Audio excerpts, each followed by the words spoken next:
What's up, dirty dishes? Nango chonyan, nango titgiz, nango sawa, nango mtuzmal, nango hani.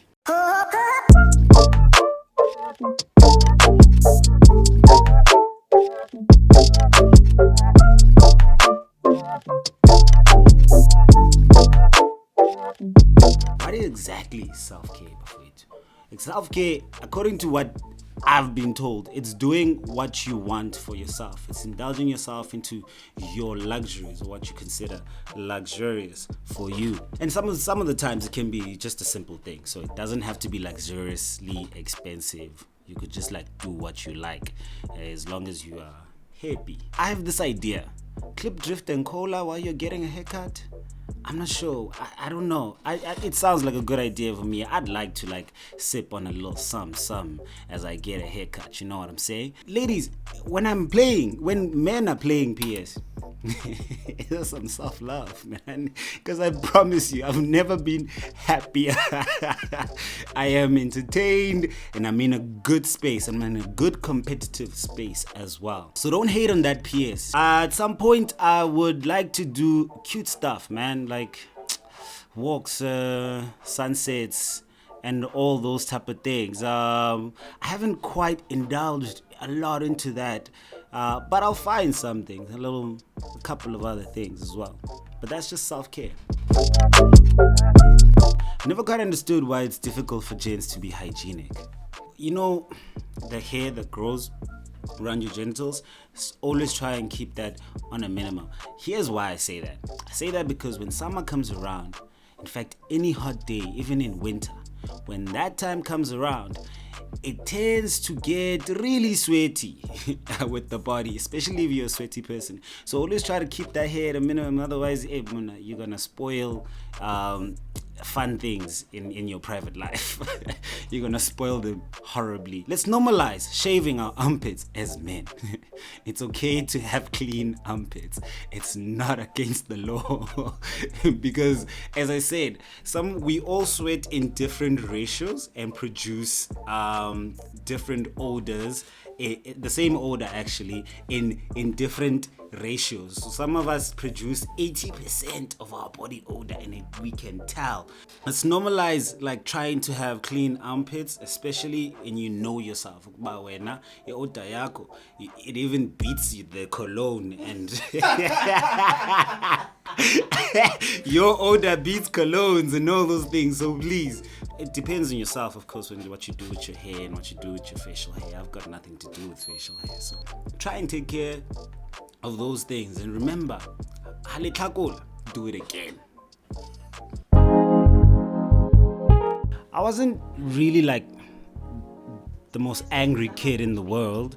My deepest thing was always that I never quite understood what anger was about. I never understood why I should indulge and express and feel this emotion when I could ignore it. And of course, that was not healthy for me emotionally. So over time, as I grew up, from my teenagers going into varsity, from high school going into varsity, I expanded. I intentionally took time to actually learn how to feel emotions without losing control, without losing my tongue, without throwing fists and hands, just learning how to do it my way. And over time, I've learned to just shut up. I've learned to shut up and maybe think about my thoughts and think through what I'm about to say and all those type of things, and come back to the situation and hopefully deal with it a little better than I probably would have. But that's how I've learned. And over time, also prayer. I remember there was one time where I said something. We all, Skua is not our mother tongue and all those type of things going on. So I mispronounced the word, and there was this one girl who was laughing. And it was okay, man. It was a joke for 2 seconds. And then she kept on laughing and kept on laughing and kept on laughing. I remember I got up and I went home and I prayed. I asked God to forgive me for being so angry. So I take time to just think things through so that I can feel them and reason, and I'll come back to it and respond properly. I've experienced failure, but I've never quite beaten myself to the pulp because of failure. Mainly because once I just tried again, I've often actually like succeeded in just doing it again and doing it like with a little bit of experience. So I always like take note of where I'm going wrong, where I'm not putting in the work, or where I might, because sometimes you do things in such a way that you're working really hard but you're not working smart. There's a difference. So sometimes you fail because you're not working smart, and once you work smart you can. So there's a lot of things to learn from failure. I've been in teams, high school, my first team failed at even winning one game. The following year we met the semi-finals. The next year we went provincials. So what I'm trying to say is that just try it again, and try it with a little bit more enthusiasm, and try and work smart as well while you do it. So failure ain't a thing. It just all depends on you.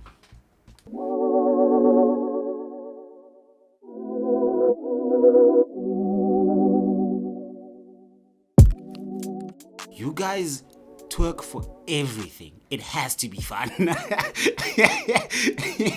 It has to be fun. So I think I genuinely go. I remember this one time, Blue Room Twara a twerking competition, and there was a Han that I know who won like 5K that night because she twerked the best. Tell you what, sign me up that night. Sign me. You don't need to be a hand to talk. Tato's bringing.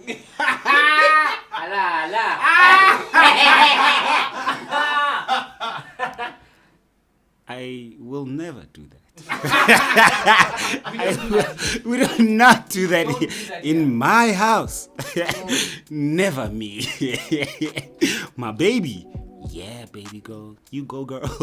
You know what I'm saying? That's what I do, just to experience what, because you guys like just genuinely seem to twerk for everything, so it has to be fun. It ain't even about men. It's definitely not about men. So I wanna just invite the girls and we just twerk all over.